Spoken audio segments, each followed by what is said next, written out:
Ngayong araw mga kuys, magluluto naman tayo ngayon ng sobrang basic at sobrang dali na creamy broccoli fusilli. Bagay na bagay ito sa mga vegetarian at saka dun sa mga hindi masyadong mahilig sa karne. Kasi hindi tayo maglalagay ng karne dyan, pure na broccoli lang ang lalagay natin dyan. Sinimulan natin sa pagpapakulo ng broccoli, saglit lang natin papakuluan ito mga kuys. After natin pakuluan yan, ahon na natin siguro mga 2 to 3 minutes, ayaw natin masyado maluto yan. Ilalagay natin yan dyan sa may tubig na may yelo para mahinto natin yung pagkakaluto ng broccoli at yung lutong niya ay nandun pa rin. After nyan mga kuys, ang gagawin natin dyan sa broccoli na yan, palalamigin lang natin yan. After nyan mga kuys, magpapakulo na rin tayo ng pasta. Naglagay lang tayo ng konting mantika at saka Chips Delight na salt mga kuys. Yung asin nila dito mga kuys, hindi masyadong maalat, sakto ang alat lang. Kasi sabi ni Kuys Arnold, galing daw to sa pagod food pa. Yun yung texture mga kuys. Totoo naman, parang medyo kala mo snow siya. Na kahit kailan di pa naman ako nakapunta sa may snow. Tapos ito mga kuys, lagyan na natin yung pasta. Pakukuluin lang natin yan hanggang sa makuha natin yung tamang texture ng pasta mga kuys. Halo-haluin lang natin yan para hindi magdikit yan kasi sakto ang tubig lang yung nilagay natin dyan. After ng mga ilang minutes mga kuys, ahon na natin yan. Ito pwede na yan kasi malulutuin pa rin naman natin mamaya yan. Ayaw natin ma-overcook yung pasta kasi sayang naman yan. Maganda sa kanya yung tinatawag na Alden Richards ba yun? Kasi after nyan, ahon na natin, drain na natin yan. Doon sa ilalim, meron akong pinaka pangsaludong kasi yung pasta water, gagamitin din natin mamaya yan.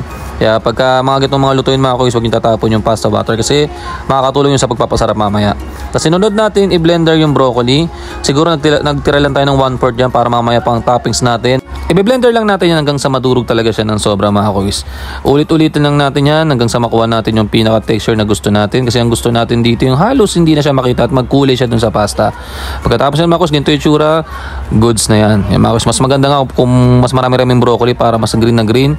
Isang broccoli lang ginamit natin kasi ang ginamit nating pasta dito is parang kalating kilo na kung di nagkakamali. Tapos yan mga kuys, magigisa lang tayo ng sibuyas bawang dyan. Pagsabihin na natin yan. Pwedeng wala niyan, walang problema. Pero masarap nito mga kuys kung mahilig kayo sa mga karne, pwede kayo maglagay dyan ng bacon, pwede kayo maglagay ng tuna, nasa inyo. Pero sa atin, mas pinili natin na broccoli lang yung gagamitin natin.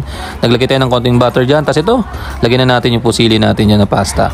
Tapos yan, haluin natin yan. Sinasabi ko mga kuys, medyo matigas pa ng konti siya. Naglagay tayo ng pasta water dyan para mas ma-absorb mamaya yung pagkakalagay natin ng broccoli dyan. Makakatulong kasi yung pasta water na yan mga kuys. Tsaka milasan na rin yung gawan, diba? Nilagyan na rin natin ng Chips Delight salt yan. At nilagyan natin ulit yan. Pagkatapos nyan, maglalagay tayo ng basil leaves na dried. Susunod tayo ng paminta dyan. Tapos halo tayo dyan mga kuys. Kasi ito mga kuys, lagyan na natin dito yung broccoli na binilender natin. Tingnan nyo naman mga kuys, sobrang quality. Tapos naglagay tayo ng butter oil dyan.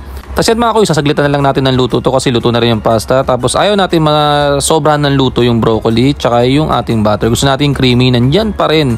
Tingnan nyo mga kuys, so konti na lang sopas na maglagay tayo ng hot. Tapos yan mga kuys, yung nilagay natin dyan na cream, medyo kaya ganun ang itsura, parang buo kasi sa freezer kasi galing. So yun naging itsura niya, parang kala mo siya ay parang taho. Tapos ito mga kuys, sa uli maglalagay tayo ng parmesan cheese yan. Mas marami ditong parmesan cheese mga kuys, mas masarap. Kasi ito yung magdadala talaga ng sarap dito sa ating fusilli broccoli pasta mga kuys. Yan na.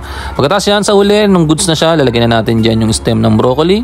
At maglalagay rin tayo ng broccoli dyan mga kuys. Para naman medyo poging tignan yung ginawa nating pasta ngayon mga kuys. So tignan nyo naman oh, sobrang solid mga kuys. Yan mga kuys, nakaluto tayo ng sobrang basic at sobrang dali na creamy broccoli fusilli. Salamat mga kuys, tara kain.